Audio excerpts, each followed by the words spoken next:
Switzerland के पास navy क्यों है? ये स्विट्जरलैंड का मैप है। ये मुल्क हर तरफ से दूसरे ममालिक से घिरा हुआ है, लेकिन फिर भी स्विट्जरलैंड के पास नेवी है। जब मुझे इस बात का पता लगा तो मुझे बहुत ही हैरानी हुई। तो मैंने पढ़ना शुरू किया तो मुझे अंदाजा हुआ कि बोलिविया, मंगोलिया, लाओस और इवन पैराग्वे जैसे मुल्क भी दूसरे ममालिक से घिरे हुए हैं और इन ममालिक के पास भी नेवीज यानी कि बहरी फौज हैं। आखिर क्यों? Let's find out. This is Gauhar Ali Rizvi and you are on my channel.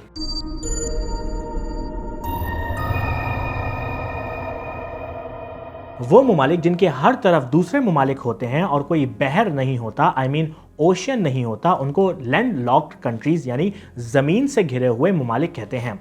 इसमें वर्ड ओशियन इंपॉर्टेंट है, जैसे इंडियन ओशन या अटलांटिक ओशन वगैरह वगैरह। अगर कोई मुल्क इन ओशियंस में से किसी को टच ना करता हो तो वो लैंड लॉक कहलाएगा। और यूजली नेवी यानी कि बहरी फौजें समंदरों में लड़ने के लिए इस्तेमाल की जाती हैं। वहीं से हमले होते हैं और वहीं से पेट्रोलिंग भी होती है। लेकिन फिर हमें कुछ ऐसे ममालिक नजर आते हैं जो डायरेक्टली किसी ओशियन से जुड़े नहीं हैं, लेकिन उसके बावजूद भी नेवी रखते हैं। और इस वीडियो में मैं आपको 3 एग्जांपल्स दूंगा, मंगोलिया, बोलिविया और स्विट्जरलैंड की।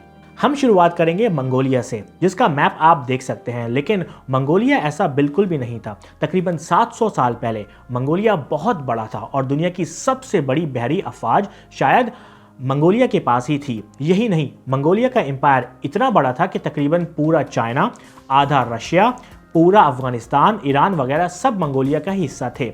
और एक वक्त में तो मंगोलिया के पास 5000 से भी ज़्यादा शिप्स हुआ करती थी। लेकिन आज का मंगोलिया वैसा नहीं है जैसा कभी हुआ करता था। आज का मंगोलिया रूस और चीन के बीच में फंसा हुआ है। लेकिन उसके बावजूद भी मंगोलिया के पास एक बहुत ही छोटी सी नेवी है, जिसके पास सिर्फ एक शिप है जिसका नाम सुखबतार 3 है और जिसको सिर्फ 60 लोग ऑपरेट करते हैं। और एक इंटरव्यू के मुताबिक सिर्फ एक को स्विमिंग यानी कि तैरना आता है। लेकिन क्यों? ये वाहिद शिप रशिया और मंगोलिया के दरमियान एक बहुत छोटी सी नदी में ऑपरेट करती है, जहां ये शिप ऑयल की ट्रांसपोर्ट को ओवरलुक करती है। लेकिन बोलिविया की स्टोरी ज्यादा दिलचस्प है। बोलिविया के पास 173 शिप्स हैं, जिसमें 5000 लोग इस नेवी का हिस्सा हैं। यूजली ये लोग बहुत छोटी नदियों में ड्रग ट्रैफिकर्स को डील करते हैं, लेकिन मेनली बोलिविया की नेवी अलामती वजह से है, यानी सिंबॉलिक है। क्योंकि बोलिविया भी ऐसा नहीं था, बल्कि सिर्फ 130 साल पहले ही बोलिविया लैंडलॉक ममालिक में शामिल ही नहीं होता था। फिर चिली और बोलिविया की जंग हुई और चिली ने बोलिविया का पूरा बहरी इलाके पर कब्जा करके चिली का हिस्सा बना लिया और ये बोलिविया कभी नहीं भूल सका। बोलिविया की नेवी मेनली इसलिए आज भी मौजूद है कि उन्हें उम्मीद है कि एक दिन हमें हमारा इलाका वापस मिलेगा और हम फिर से समंदर में होंगे। इसको एक खास जाविये से देखा जाए तो ये पुरउम्मीद होना कहलाएगा, लेकिन अगर पाकिस्तानी नज़र से देखा जाए तो इसको शायद हड़हरामी कहेंगे। लेकिन स्विट्जरलैंड का मामला बहुत ही अलग है, क्योंकि सिर्फ 1940 में स्विट्जरलैंड का ताल्लुक पूरी दुनिया से अलग हो गया और स्विट्जरलैंड को दुनिया से रसाई और तिजारत में दुश्वारी आई, जिसका स्विट्जरलैंड ने हल ऐसे निकाला कि उसके इलाके बेसेल में पोर्ट था और वो पोर्ट रिवर राइन से जुड़ा था।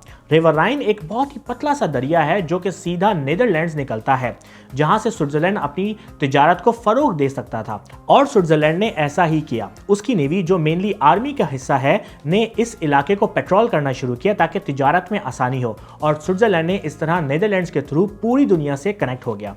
ये इतना कमाल का हल था कि दूसरी जंग अजीम में भी ये ऑपरेशन जारी रहा और स्विट्जरलैंड अपने मुल्क के लिए बरामदाद और दरामदाद दोनों करता रहा। स्विट्जरलैंड के पास नेवी एक बहुत ही प्रैक्टिकल रीजन के लिए है, यानी अमली वजह से है, जबकि बोलिविया के पास अलामती वजह से है और मंगोलिया के पास नाम की है। इससे भी कमाल की बात यह है कि तकरीबन हर लैंड लॉक मुल्क की नेवी के पास कोई ना कोई रीजन है ऑपरेट करने के लिए।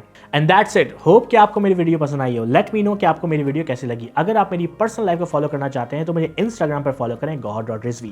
यूट्यूब पर मुझे जरूर सब्सक्राइब करें www.youtube.com/mychannelvideo। And I will see you in the next video.